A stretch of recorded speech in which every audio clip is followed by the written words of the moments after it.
make freedom possible. Some people wake up, get dressed, and go.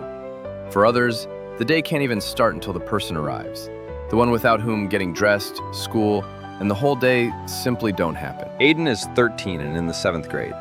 He loves video games and school. A personal assistant is someone who helps me do what I can't do on my own, like getting dressed or reaching things. But the choices are mine. I decide where I go, when I go, and what I eat. This week, thanks to personal assistants, Ajdin attended all 6 hours of school and also traveled another 10 kilometers to an outdoor exhibition at Safet Zajko Park.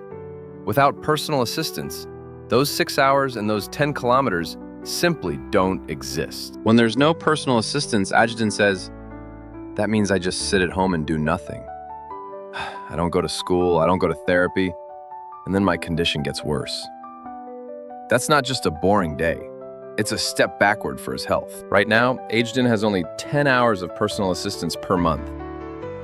He says the minimum for a child who goes to school is 40. The difference between 10 and 40 isn't just numbers.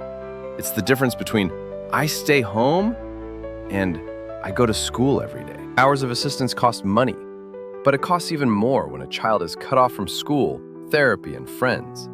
One convertible mark equals 5 minutes of support.